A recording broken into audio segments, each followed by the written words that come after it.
Um, my name is Cécile Dormeau. I'm a French illustrator. That will explain the terrible English accent, sorry. Thanks a lot to Nicer Tuesday for inviting me, and thank you for coming. So one day I was in the underground in Paris, and I heard a guy mumbling close to a fat guy. Some people should not take the public transport because they take too much place. Another day, I was in a bar, and a guy asked to my friend with his friend laughing in the back, we wanted to know if you're pregnant. And I heard girls in the street saying, Anna took so much weight this last month. Have you noticed the size of her legs? This is so ugly. Or it's this other guy saying to my friend complex by her weight, oh, you're not fat, because fat is the worst insult you can say. Fat is a bad word. In movies, you will see most of the time fat people represented as ugly, stupid, and lazy. And especially for the fat girl, she will never be the object of desire or love. Most of the time, fat people are just there for that we laugh about them. Why are we fat-shaming fat people? Why people cannot see fat people as people? And some people will answer, oh, I think it's good to fat-shame fat people because like this, it encourages them to take care about their body and their health. But when you say to a girl, you're a big fat cow, she will not say, oh my God, you're right. I just have to be skinny and to take care of myself and make a diet. That was so simple. What I didn't think about it myself, thank you.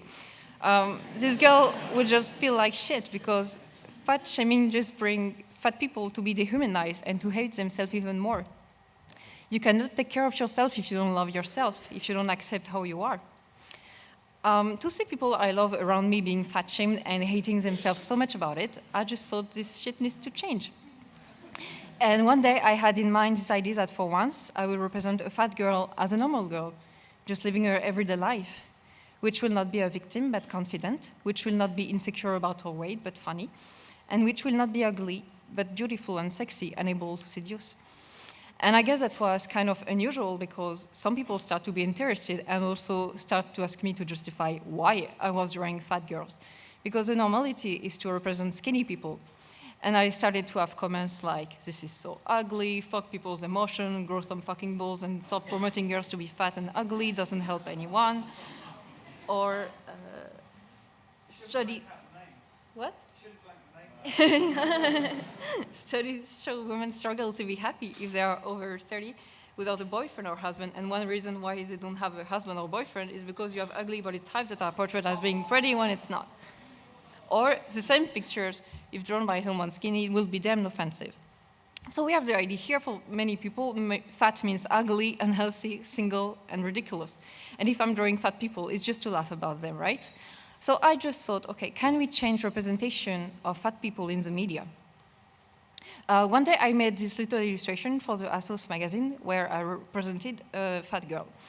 And it was not about self-acceptance, it was about magic in everyday life.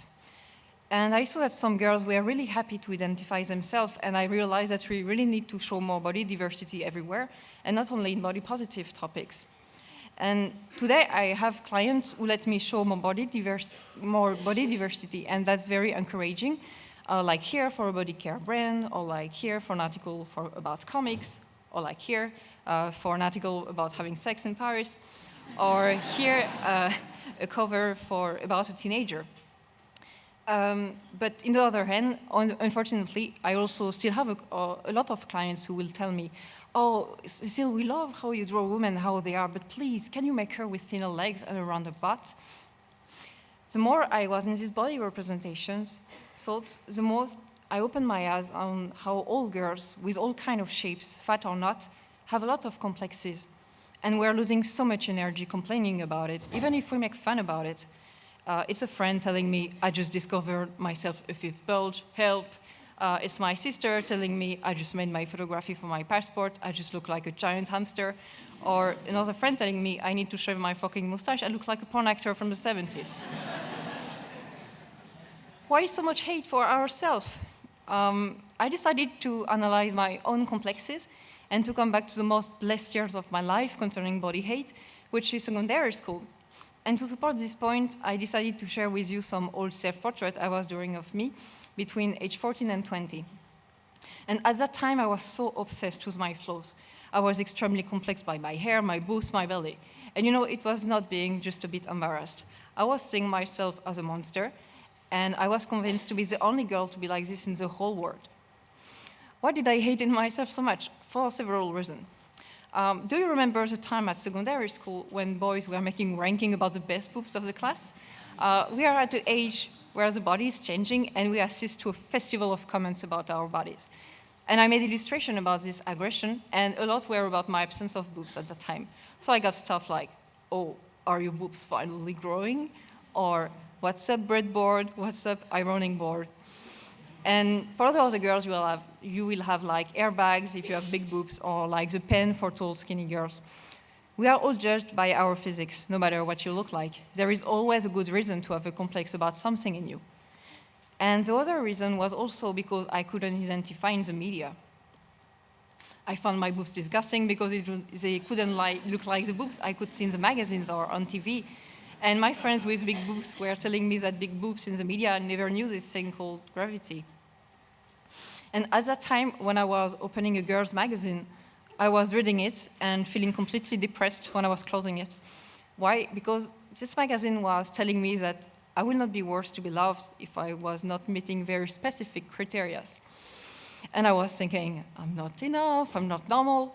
And I realized I was not the only one to don't feel identified in the media and to be a dictator with my own body. So I just thought, hey girls, let's say together, fuck off to this feminine ideal because we don't need to be perfect. And I just started to draw about these insecurities that we can have, to say to the girls that it's normal to have flaws and that we all don't look like the same. And to love your body starts by stop comparing yourself to other people all the time and saying that our personal value is more than just our appearance. Some years ago, society will tell you that you have to look like a Kate Moss to be pretty, and some years later, you will have to look like more Kim Kardashian. So should you spend your whole life trying to adapt yourself to what people consider as beauty, or should you just take the control and love your body no matter what people say?